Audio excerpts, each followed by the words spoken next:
Осколок перебив йому цепочку з хрестиком. Мої родичі кажуть, що це якийсь, знаєте, як нечиста сила.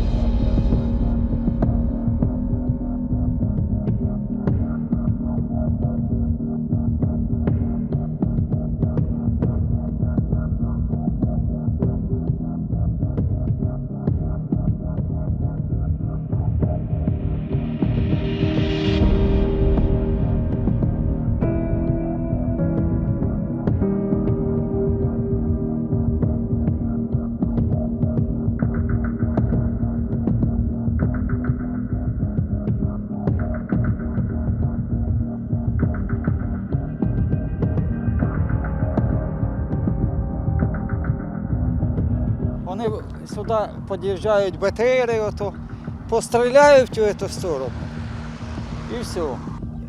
У їх якісь труби такі нездорові. Тільки пух, не сильний, не взриви, нічого, а тільки пух, пух, пух і сюди десь недалеко.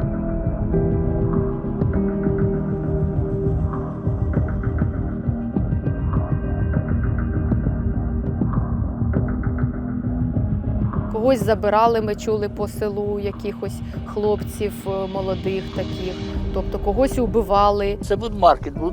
Вони їх загнали і взорвали разом з усім, з магазином, з усім.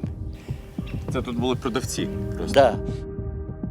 Ми дуже боялися всі, і ми чули, що люди виїжджають з села і вирішили також спробувати виїхати мирно, по-доброму. Нам розказали, як можна проїхати, і ми по всьому шляху домовлялися з окупантами, просили, щоб нас випустили.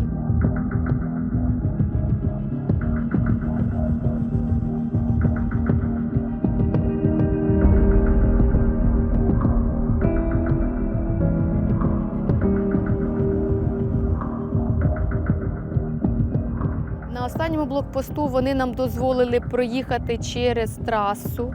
Вони нам помахали з танків, з БТРів рукою, і помахали як щасливо, і махали так рукою до побачення. Тобто вони усіма своїми діями, багато людей, вони нам умовними знаками бажали щасливої дороги.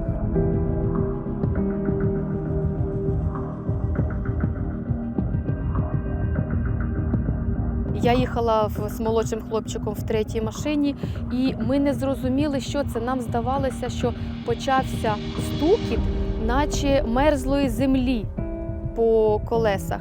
Але потім я збоку побачила величезну червону ракету, яка полетіла. Ми зрозуміли, що в нас стріляють. Ми відчинили в своїй машині двері і попадали на поле. Я повзла по полю і тягла за капюшон 3-річного малюка свого.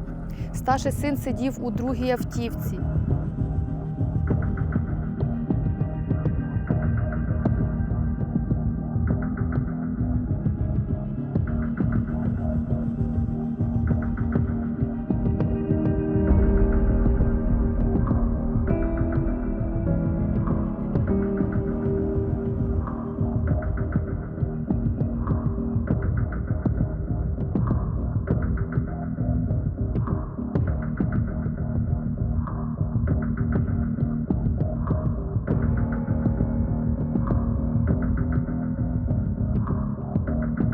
На фото він саме такий, який був в останній миті свого життя. Я можу тепер будь-ким хочеш. І Камашкою, і Мушкою, і Джмеликом. І на похованні був Джмелик, оцей великий, тільки що літав. Такий толстенький, пушистий Джмелик. І тільки що прилетів і сидів на квіточці. Тобто душенька вже тут.